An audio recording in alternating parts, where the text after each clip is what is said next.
అందరికీ నమస్తే. నేను మీ చేవెళ్ళ పార్లమెంట్ స్వతంత్ర ఎంపీ అభ్యర్థిని. నా సీరియల్ నెంబర్ వచ్చేసి 28, గుర్తు వచ్చేసి పలక గుర్తు. అయితే మిత్రులారా, ఈ 10 రోజులలో నేను చూసినటువంటి ఎన్నో నిర్ఘాంతపోయినటువంటి అంశాలు ఎంతో మనసును చిదివేయడం జరిగింది. ఎందుకోసం అంటే ఈ 7 సెగ్మెంట్లో ఉన్నటువంటి చేవెళ్ళ, పరిగి, వికారాబాద్, తాండూరు, మహేశ్వరం, రాజేంద్ర నగర్, షేర్లింగంపల్లి, రాజేంద్ర నగర్ ఈ ప్రాంతంలో ఉన్నటువంటి వ్యక్తులు ఏ ఒక్కరు కూడా సంతోషంగా లేరండి. ఈ పాలక వర్గాలు, గతంలో ఉన్నటువంటి పాలక వర్గాలు అప్పటి నుంచి మొదలుకున్నట్లయితే కేవలము ఓటు అంటే మీ యొక్క హక్కు, ఓటు అంటే మీ సంక్షేమం, ఓటు అంటే మీ యొక్క దేశ ఆర్థిక వ్యవస్థలో నువ్వు భాగస్వామ్యుడు కావాలని ఒక తీర్చిదిద్దేటువంటిది ఒకటి, మన సంక్షేమం కోరుకున్నటువంటిది ఓటు. ఆ ఓటును మనము కేవలము ఆ పాలక వర్గాలు 500, 1000 రూపాయలు, 2000 ఇచ్చి మన ఓటును అనుకుంటున్నారు. వాళ్ళు పాలక వర్గాలై గెలుస్తున్నారు. అయితే మిత్రులారా, ఇక్కడ ఉన్నటువంటి అంశం ఏంటంటే ఈ ప్రాంతంలో ఉన్నటువంటి రైతులు, యువకులు, మహిళలు, నిరుపేదలు, ఇక్కడ ఉన్నటువంటి వ్యక్తులు ఏ ఒక్కరు కూడా అభివృద్ధి చెందలేరు. సగటు నేను మాట్లాడినటువంటి అంశాల మీద చూసుకున్నట్లయితే, సగటు యువకుల ఆలోచన తీసుకున్నట్లయితే దాదాపు ఒక అంచనా మేరకు చెప్తున్నాను, 22 సంవత్సరాల నుంచి 30 సంవత్సరాల మధ్యగల ఉన్నటువంటి అమ్మాయిలు, అబ్బాయిలు వీళ్ళ జీవిత ఆశయం ఏముందంటే ఒక ఉద్యోగం కొట్టుకోవాలి, ఒక చిన్నపాటి ఇల్లు కట్టుకోవాలంటే స్వతంత్రం వచ్చి మనకు 76 సంవత్సరాలు గడుపుతున్న ఇప్పటికీ ప్రపంచంలోనే 3వ ఆర్థిక వ్యవస్థగా ఉన్నటువంటి నా దేశంలో ఇంకా ఇల్లు కట్టుకోవాలి, మాకు ఇంకా ఉద్యోగం కావాలి, ప్రగతి సారంలో మేము చేద్దామంటే మాకు ఇంకా నిరుద్యోగంతో నిస్సహాయ స్థితిలో ఉన్నామని అంటున్నారు.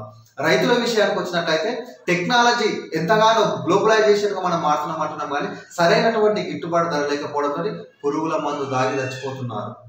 ఇంకెక్కడ ఉంది అభివృద్ధి?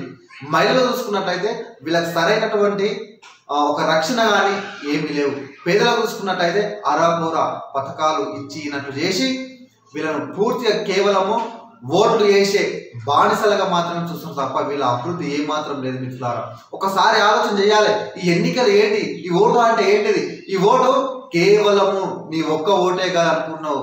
నీ ఒక్క ఓటు కొన్ని వేల కోట్ల జీవితాల బతుకులు మార్చేటట్లు ఉండాలి, కానీ కొన్ని వేల కోట్ల జీవితాల బతుకులు నాశనం చేసే విధంగా నీ ఒక్క ఓటు ఉండదు. ఒకసారి చూడండి, ఇంకడికి రైల్వే స్టేషన్లో, బస్ స్టేషన్లో ఫుట్పాత్ల పైన పండుకొని అడుక్కొని జీవనం కొనసాగిస్తున్నారంటే కేవలం ఎవరో చేసిన కర్మ కాదు అది.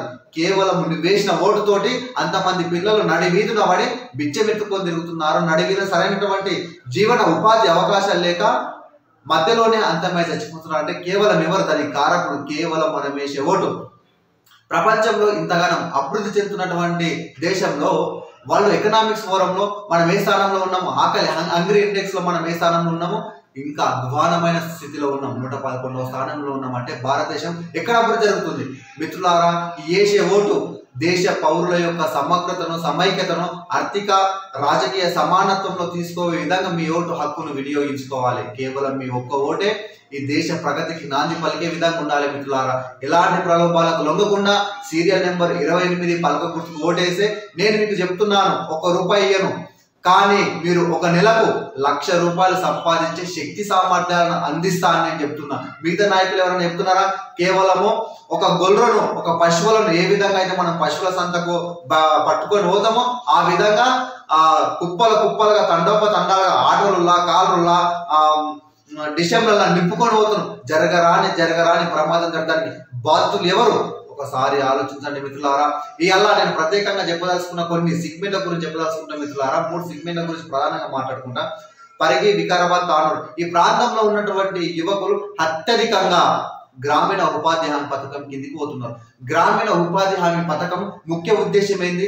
దారిద్ర్య రేఖకు ఎవరైతే దిగువ ఉన్నారో వాళ్ళకు 100 రోజులు పని కల్పించడము, వాళ్ళు నిర్దిష్టమైనటువంటి ఆర్థికంగా కొంచెం ఎదగడానికి ముఖ్య ఉద్దేశం. కానీ డిగ్రీలు, పీజీలు చదువుకున్న వారు కూడా గ్రామీణ ఉపాధి హామీ పథకం పోతున్నామంటే ఇంకా ఎన్ని రోజులు ఉండాలి?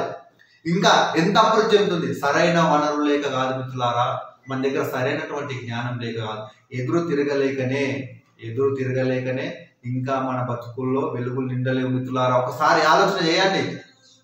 డిగ్రీలు, పీజీలు చదివిన వాళ్ళు కూడా పోతున్నాం అంటే దేశ ఆర్థిక ప్రగతిలో ప్రపంచంలోనే 3వ స్థానంలో ఉన్నటువంటి భారతదేశ ఆర్థిక స్థితిగతులు ఇంకా ఈ నవయుగ యువకులు తీర్చిదిద్దవలసినటువంటి అవకాశాలు ఎక్కడ పోయినాయి? వీళ్ళు ఎప్పుడు ముంగడికి రావాలి?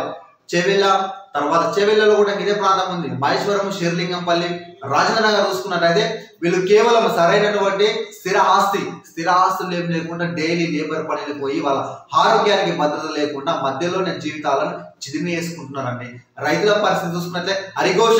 ఇక్కడ ఎవరి పేర్ల మీద ప్రభుత్వం ఏర్పడుతుంది, వీళ్ళు ఎవరికి కొమ్ము కాస్తున్నారు? నిజంగా ఈ ప్రాంతం మీద అభివృద్ధి ఉన్నట్లయితే ఇంకా వ్యవస్థల మీద గతంలో పనిచేసినటువంటి వారు ఎందుకోసము అభివృద్ధికి పరచలేరండి? చూడండి మిత్రులారా, ఒకటే ఒక అంశం, మన ఓటు మనం వేసే ఒక ఓటు నాశనం అవుతుంది కదా, వృద్ధా అవుతుందంట. అవన్నీ ఏమి ప్రలోభాలకు లొంగకుండా మీరు 28 సీరియల్ నెంబర్ పలక గుర్తుకు ఓటేసి భారీ మెజారిటీతో గెలిపించినట్టే మిత్రులారా, ఈ ప్రాంతంలో ఉన్నటువంటి వనరులను, ఈ ప్రాంతంలో ఉన్నటువంటి ప్రజలు ప్రతి ఒక్కరము, ప్రతి కుటుంబ సభ్యులము ఇందులో వాటను పంచుకునే విధంగా నేను మీకు హామీ ఇస్తున్నాను మిత్రులారా. మరొకసారి చెప్తున్నా, దయచేసి మిత్రులారా పలక గుర్తుకు ఓటేయండి మిత్రులారా. సీరియల్ నెంబర్ 28 అఖండ విజయంతో, అఖండ మెజారిటీతో నాకు మద్దతు తెలుపుతారని నేను ఆశిస్తున్నాను మిత్రులారా. నేను మీ చేవెళ్ళ పార్లమెంట్ ఇండిపెండెంట్ ఎంపీ అభ్యర్థిని కావలి సుకుమార్.